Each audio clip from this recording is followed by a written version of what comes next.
Hi, welcome to Hay House Facebook Live. I'm Dr. Gary Richter, author of The Ultimate Pet Health Guide, Breakthrough Nutrition and Integrative Care for Dogs and Cats. I'm so happy to be here with you today and having the opportunity to talk to you about everything that's in my book that just came out. But before we start, I just wanted to let you know that a little bit later in the presentation, I'll be announcing some free bonuses during this live Facebook event. So, so stick around. We have some really, really wonderful offers for you. So I'd really love to tell you what this book is about. And really in summation, in the book, I'll explain to you how you can help your pet live their longest, healthiest life. And I'd love to tell you exactly how to do that. Before I get started, let me just say hello to Angela and Marilyn. Thanks for joining us. We're really thrilled to have you here. As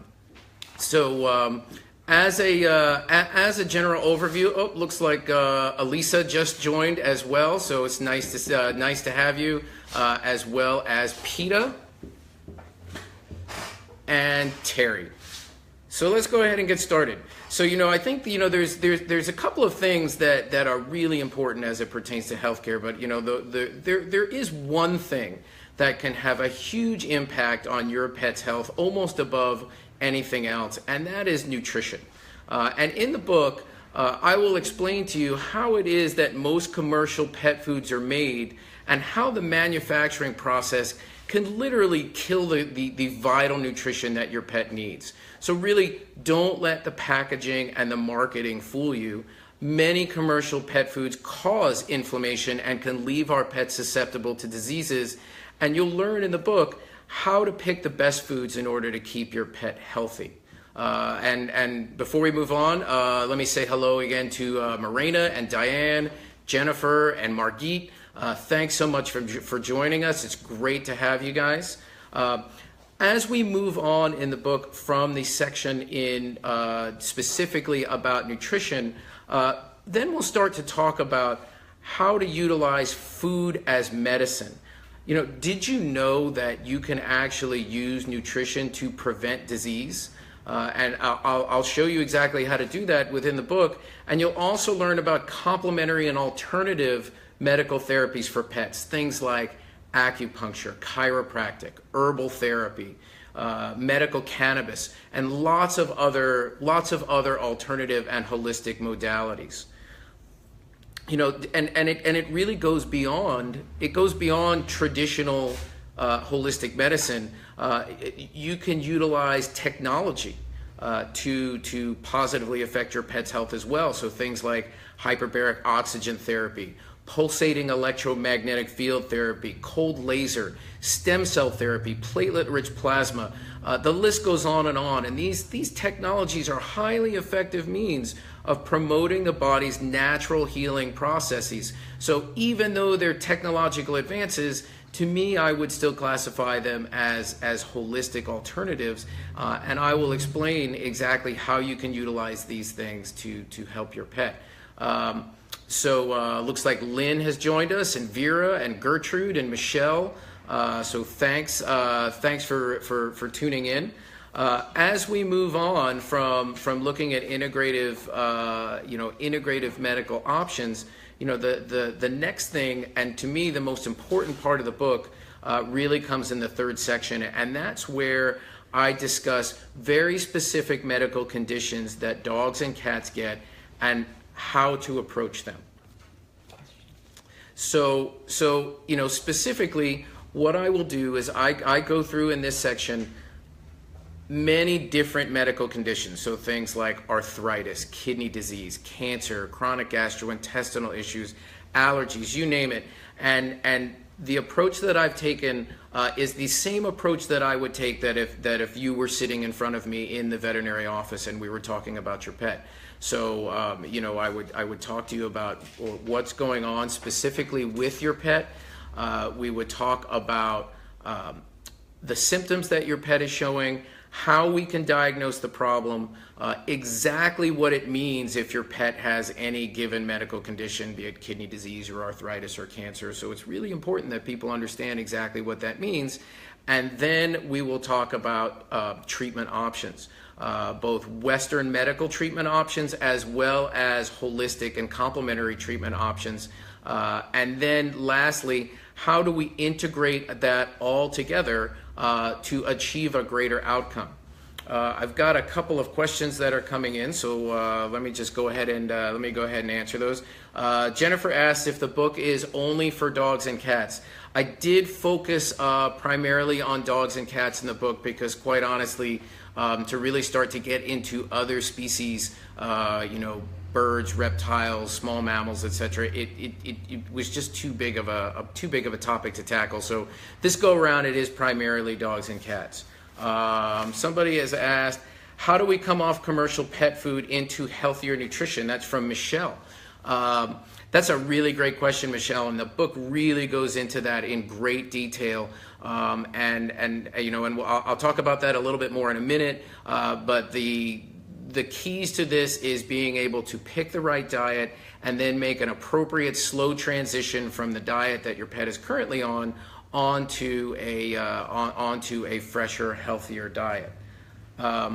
Lynn was interested in learning how to learn about alternative and holistic medicine for pets. Well, you've come to the right place. This is exactly why I wrote this book, is because so many people are looking for holistic and alternative options for their pets, and there's just so few resources out there for people to get it. So, this book is going to be a great resource for you. Hopefully I'll provide some answers for you just during this talk, and during the bonuses that I'm going to mention kind of towards the end of this, there'll be opportunities for you to even get more information. And somebody did post a question asking about medical cannabis. Medical cannabis, in my experience, is one of the most effective and profoundly underutilized herbal natural medicines in both veterinary and human medicine. And I think we're just now starting to see that change. I've dedicated an entire chapter in the book about how to use medical cannabis in pets safely and effectively. I've gone through, I intentionally went through it in great detail because I know that there's a lot of questions and a lot of misconceptions and a lot of misunderstanding about what cannabis is and what cannabis does. So I did make it a point to make sure that there is a lot of information for you with regards to cannabis. Kathy asked, what about eye issues? I do mention some eye issues in the book. To be honest with you, I mean, there's so many eye issues. I didn't really go into them in exquisite detail. But you will find there is some information in there with regards to specific eye problems. And Lynn asked, how do you feel about energy healing? That's a really great question. Energy healing, and I expect by that what you mean are things like Reiki, possibly homeopathy, other forms of energy healing. I'm a big fan of any treatment modality that is demonstrably and provably effective. As a Western trained veterinarian that has over the years embraced complementary and alternative care, what I like to do is I like to make sure that the treatments that I am offering to my patients have some degree of sound scientific basis to them. Clearly there's a lot of people out there that are going to talk a whole lot about how something that they have discovered or that they are doing can cure cancer or can do all kinds of amazing things. And as a doctor, my job is to really sort of parse this out and present to you the things that we know are legitimate and effective. That's not necessarily to say that if there are things that I did not mention in the book that they're not effective, but you can rest assured that everything that I have mentioned in the book is very well researched, very well documented. You'll see in the section where I've listed the various references and scientific studies in the book that you'll find that there's quite a lot of scientific justification to everything that is in the book. Looks like we've had a few more people join. Amanda and Kathy and Crystal and Cindy and Betty. Wow, thanks for joining. It's really, really great to have you guys here. Diane just wrote in and asked that her kitty lost her best friend and that she's sad, and what can she do? I'm so sorry, Diane, that's happened, and that can really be tough on animals, when they've lost their best friend, whether their best friend happens to be another cat, or it happens to be a human. And honestly, I mean, I think in the short term, the best thing that you can do is give Kitty a lot of love. Make sure that she's getting plenty of attention. There may be some time in the future where maybe it's an appropriate thing to think about bringing another kitty into the household. But honestly, a lot of that is going to depend on your cat's particular personality and kind of where they are on an emotional level. But that may be something to think about in the future. One thing that I really have not, that I haven't mentioned yet, is in the back of the book, I have included 50 homemade recipes that were balanced by a nutrition specialist specifically for your dogs and cats. And you'll recall that I mentioned in the third section of the book, I've gone through all of these various diseases about, to talk about how to take care of your pet that may have arthritis, cancer, kidney disease, allergies, what have you. All of these recipes, these 50 recipes, are all divided out in such a way that there are specific recipes for each of these disease conditions. So for example, if your dog or your cat has a heart condition, there are recipes in the book that you can make at home to provide optimal nutrition for your dog or your cat that has heart disease.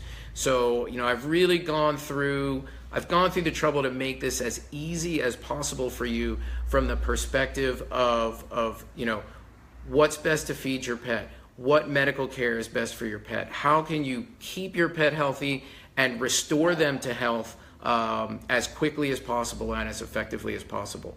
So let's talk a little bit in more detail about nutrition, because as an integrative medical practitioner, to me, nutrition is the foundation of everything. It is the foundation of maintaining good health, and it's the foundation of restoring good health.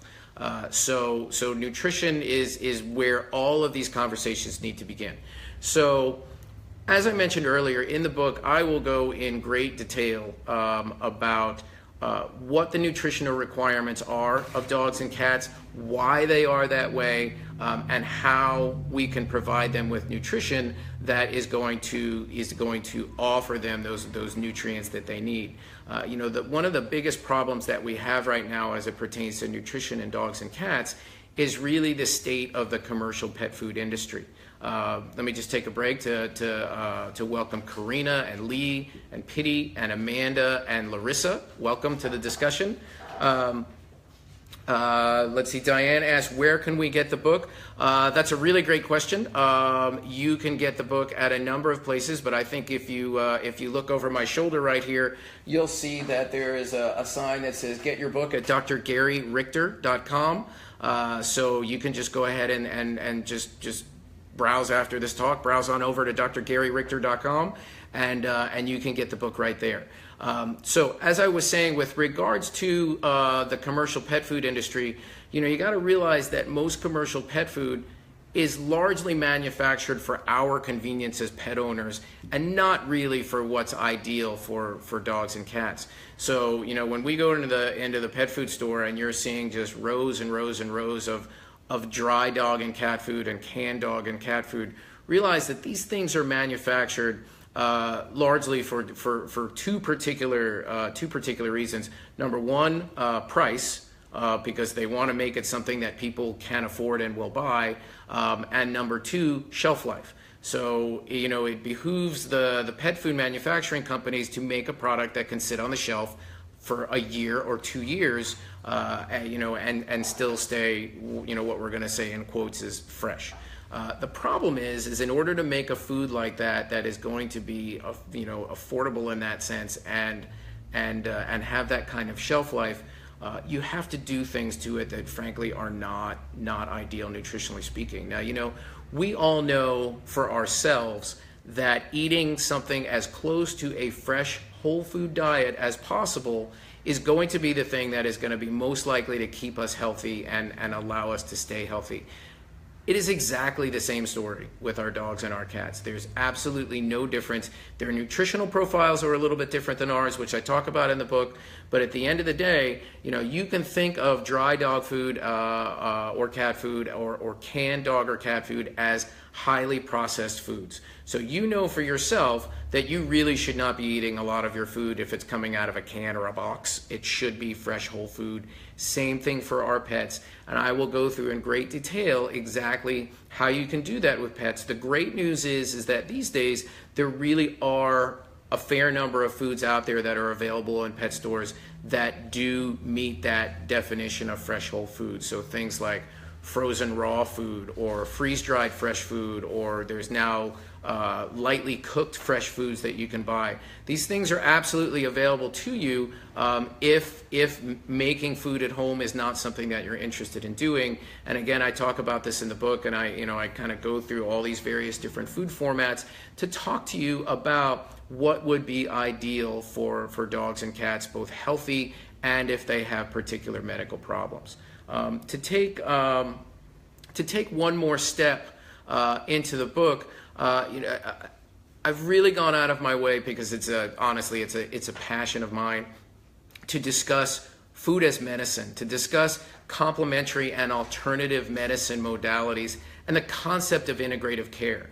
I think one of the really fascinating things about medicine is as somebody who's practiced medicine now for about 20 years, one of the things that you very, very rapidly find as you go into practice is what your limitations are. So I wasn't in practice very long as a Western veterinarian before I learned where the hard stops were in what I was doing. So if I was treating a cat with kidney disease, there's a list of things that I was trained how to do to help these kitties with kidney disease. And when you kind of get to the end of those options, then there was nothing left for me to tell people other than take your cat home and love them, and we hope they have as much time as possible. Honestly, that was not an acceptable answer for me. And what that did was it led me down the pathway to look for more answers. And what I found was complementary and alternative care. So I found acupuncture and herbal therapy and all these different modalities that, lo and behold, really extended the road of the options that I was able to offer to people, and that people were able to utilize to keep their pets healthy. So, now I have cats in my practice that we've been treating with kidney disease for 4, 5, 6 years or more. These are animals that by any Western standpoint should have been gone years ago, but are still around, still feeling good. And this is, in many cases, this is done with a combination of Western medical care and nutrition and complementary and alternative care. So, it's the magic in all this is how you integrate all this together. And I think that you'll find that this book is a really good resource for you to learn how to do that. Moving on to the next section, which is the section that I really get excited about, because it's kind of where the rubber hits the road, is the section about how to take care of pets with specific medical conditions. One of the things that I find when people come into my office is the thing that people seem like they're most commonly looking for, that they're really craving for when they come into my office. It's information. More than anything else. As pet owners, I'm sure you guys have experienced the phenomena of the 15 or 20 minute veterinary appointment. Honestly, that's kind of standard in the industry. If it's a super quickie visit, then 15 or 20 minutes may be enough. But if there's something wrong or you have some very real questions, that can be a real issue, because there's not enough time for you to sit down and get that kind of information from your veterinarian. And one of the things that I very frequently do in my appointments, which are generally speaking between 45 minutes and an hour long, is I will sit down and take the time to explain to you exactly what is going on with your pet. So, if your kitty has kidney failure, one of the things that's really important for people to know is people need to understand, what does that even mean? What does it mean that your cat has kidney failure? Because understanding the physiology behind it, the hows and the whys, really starts to light up the the obvious next question, which is what can we do about this? And when you shine a light on the problem and you can really see it from all angles, it takes a lot of the anxiety and a lot of the fear out of the situation, and then we can really sit down and kind of get to work figuring out how to take the best care of these dogs, of these cats. So as I say, one of the things that I've done in the book with each one of these medical conditions is I have gone through and explained exactly what these conditions mean. So if you have a cat that's diabetic, maybe you don't really fully understand what that all means, or your dog is diabetic. It's important to understand what that means, because that'll help you understand how to treat.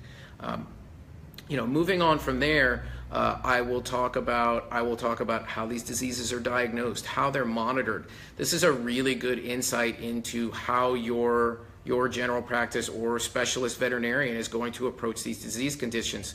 What blood work, what blood tests might they want to run? What other types of diagnostic tests might they be recommending? And why are they recommending them? Are they really necessary? These are things that you'll all find in the book.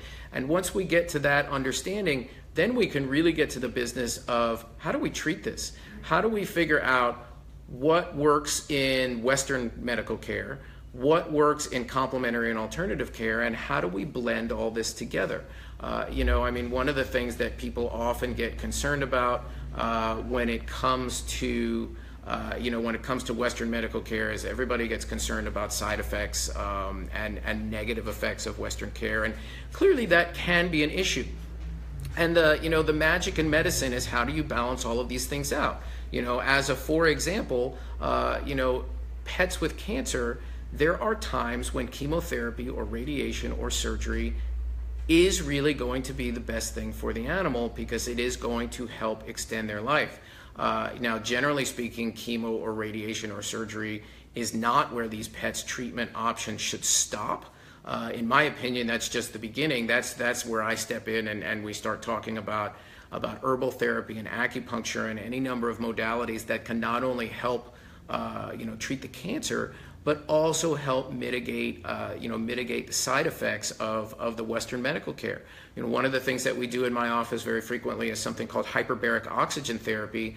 Hyperbaric oxygen therapy is one of the best things out there to help treat the side effects of radiation. It's actually used in human medicine quite frequently for those kinds of issues. Let me take a moment to welcome Kimberly and Nancy and Leah and Nikki. Thanks for joining us. We're really, really happy to have you. I've also mentioned a little bit earlier, but I'll mention again about the recipes. I think that this is one of the most valuable parts of this book is that obviously I'm talking a lot about nutrition and a lot about how nutrition can be used to both keep your pet healthy and allow them to be restored to health. And needless to say, the question is well, what is that actually going to look like? And there are times when a commercially prepared fresh food diet is going to be fine, and there are going to be times when really the only thing that's going to fit the bill is going to be a fresh homemade diet. And in the book, I've included 50 recipes that are specifically designed to address very particular issues in dogs and cats, and those are going to range anywhere from puppy and kitten food to adult dog food, all the way up to these specific diets that are designed to help animals with cancer, kidney disease, heart disease, gastrointestinal problems. There's a pretty long list of disease conditions that I've described in here, and every one of the chapters that talks about a various medical condition in pets has specific recipes that are associated with it. So if your dog or your cat has heart disease, has cancer, you can then go ahead and refer to that section with regards to how can I best feed my pet and keep them healthy. I've also gone ahead and listed out a pretty comprehensive list of both nutritional and herbal supplementation that you can use for your pets that will be helpful both in the standpoint of maintaining good health in healthy pets, as well as helping to restore health in pets that have issues. As you can see, I've really made an effort here to kind of get from soup to nuts as far as how to help keep your pet healthy and restore them to health when problems do arise. There also is some discussion in the book for those of you that may be wondering about sort of vaccine recommendations. When should I spay or neuter my dog or cat? These sorts of things, they're very legitimate conversations, and they're conversations that, depending on the outlook of your veterinarian, you may or may not get a real detailed conversation with. And I wanted to make sure that you as a pet owner had a resource to really kind of look a little bit more in depth about these things. And if you have more questions after you see what's in the book, now you are an informed consumer, so to speak, and you can go to your veterinarian and you can ask some much more specific questions. So I've got a couple of more questions here that I wanted to get into. Nikki asks that her Rottweiler seems to have elbow dysplasia. What can be done? Elbow dysplasia is it's a congenital thing. It's something that they're born with, and basically what it means is that their elbows are not put together quite right, and it can lead to pain and inflammation and ultimately the formation of arthritis. So sometimes elbow dysplasia can have some surgical options when the dog is young to try and make some corrections so they don't have so many problems later. But other than that, it's going to be a question of helping to maintain the joint in as good a shape as possible for as long as possible. So the way that I would probably approach that would be with things like glucosamine, a product called Adequan, which I discuss in the book. Pulsating electromagnetic field therapy that can help stimulate the growth of cartilage in joints, laser therapy, herbal anti-inflammatories, and if necessary, potentially things like pharmaceutical non-steroidal anti-inflammatories. So I hope that answers your question. Clearly, there's going to be way more that you can look at in the book to get that information. So Lucy has joined us, and Pia, and Leah has joined us as well, and I just want a little shout out for her. Thank you so much for sharing on Facebook. We really appreciate that. Lucy asked a question. She said her pooch is 13 years old and has a swollen spleen and liver disease. Boy, that's a big question, and I think you're wondering what you should feed. I'm not 100% sure, quite honestly, what swollen spleen means. Sometimes dogs can actually develop a tumor in their spleen, and then sometimes dogs can actually just get enlargement of their spleen, and quite frankly, the treatment of those two things would be really quite different. So if it's not 100% clear, probably this is a good time for some more diagnostic work with your veterinarian to do some testing. If it's cancerous in nature, then that's going to be one thing. If the spleen is enlarged for other reasons, the question is going to be why. And how do we figure that out? So, I would certainly suggest that if those questions are unanswered, that would be a good thing to pursue with your veterinarian, with a little bit more aggressively. Leah asks, what food and supplements would help prevent inflammation in felines? That's a great question. The nutrition answer is fresh whole food diets. A properly balanced fresh whole food diet is going to limit inflammation at its most basic level. To kind of take it from there, probably the one really nice anti-inflammatory supplement that I would recommend for almost any animal across the board would be a good solid omega fatty acid supplement like a fish oil. I've discussed that in the book. It's really important if you're buying fish oil to make sure that you're buying a product that has been purity tested because unfortunately these days, the oceans being the way that they are, we need to make sure that these products don't have heavy metal contamination and these sorts of things, and you'll find that on the product labels. So just make sure that you buy a really good quality supplement. Let's see. Pia has a chow chow with skin allergies and itching. What to do other than prednisolone? Oh my gosh, there's so much to do other than prednisolone.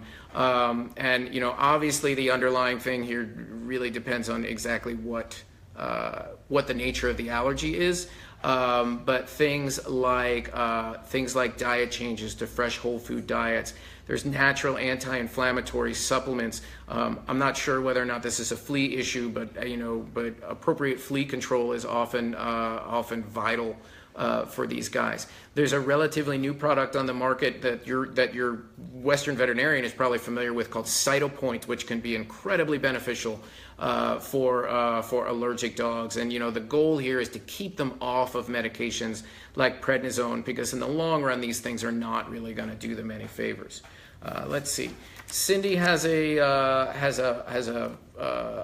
pet with seizures and now renal failure. Any special diet? Yeah, there are absolutely special diets for pets that have kidney disease.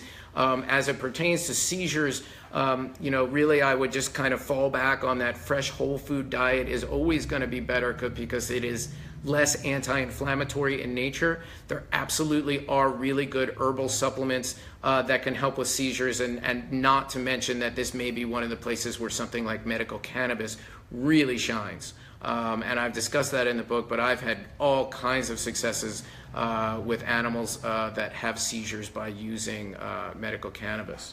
Let's see. Chelsea asked what my thoughts are on vaccines for indoor cats. Do they need them? That's a really, really great question. My feeling is that all cats, when they're young, so as kittens, they should get an initial series of vaccines just to make sure that they have some baseline protection. After that, if they're strictly indoor cats, and we're talking about cats that legitimately never go outside, at that point, I think that probably most of these guys would be fine not being vaccinated. Kind of depends on the disease prevalence in the area that you live in, but speaking from my own personal experience, I tend not to vaccinate strictly indoor cats. Vaccines are not completely benign substances, and anytime we can get away without using something like that, the better. So let me kind of start to wrap this up a little bit, just so we can have a little closure in this talk, and hopefully you can really see the value in the book here. Hopefully what I've done over the past half hour or so is give you enough information to give you an idea of how this book can benefit you. Because my goal was to be able to provide you with the kind of information that most likely you're not getting from your veterinarian during their veterinary visits. And there really is so much that we can do, both from my end as a medical practitioner and your end as a pet owner, to help your pets live their longest, happiest lives. Let me just read a couple of more questions here. Is it okay to add goat milk and raw eggs to her food? Goat milk and raw eggs from a nutritional standpoint can be fine, but remember it's very, very important that the diet that you're feeding be appropriately balanced. So if you're just talking about tiny little bits that are added, it's probably okay. If it's going to be a more substantial part of their diet, that's something that needs to be calculated in to make sure that our pet is getting all of the nutritional benefits that they need. Remember that because our pets tend to eat the same food every day, it's really, really critical that their nutrition be balanced properly. It's not like us where we eat a wide variety of food and over the aggregate, if we're getting everything we need, it's fine. If you were eating the exact same meal every day, day in and day out, it would be critical that what you're eating is properly balanced. Amanda asks that she feeds her dog raw food. Is that okay? It's bought from a pet company, so it has added veggies. It's not canned or frozen. Amanda, my feeling about raw food is I'm a big fan. I feed my own dogs raw food. They eat commercially prepared raw food. Most properly balanced raw food for dogs and cats is going to be mostly meat, usually with some fruit and veggies added to it. So as long as the food that you're feeding is appropriately balanced, and it probably is if it's commercially prepared, then I think you're going to be just fine. We've had a couple of people join in. Jane and Kara are here, so thank you for joining. So as it pertains to the book, I'd really love to help you by giving you this information with the book. And because you've joined us here today, I really wanted to offer you guys some really wonderful bonuses as well that are going to help you. Here, let me put this up here. So the bonuses that we have to offer here are you'll see that you can get the first 3 chapters of the book in video form. We'll send you a monthly newsletter. There's the 50 recipes for the pet food. And then we have 6 videos of pet food recipes as far as preparation of the food. So I think that you'll find that really fascinating and educational and hopefully entertaining as far as that goes. And all you really need to do to get these bonuses is just shoot an email over to petvetexpert.com. Let me just repeat that: bonus@petvetexpert.com. Let me see if this there we go. bonus@petvetexpert.com. If you just go ahead and email, I want my bonuses, we will go ahead and send those out to you. And as I mentioned before, you can get the book at drgaryrichter.com. So please feel free and shoot over to the website as soon as we're done and order your copy. It's really been great talking with you guys today. I love sharing information with people who just want to help their pets. And honestly, that's why I wrote this book, is because I just want to be able to help more people take better care of their pets. So I hope you enjoy it. Have a wonderful day. It's been great to see you guys. Thanks so much.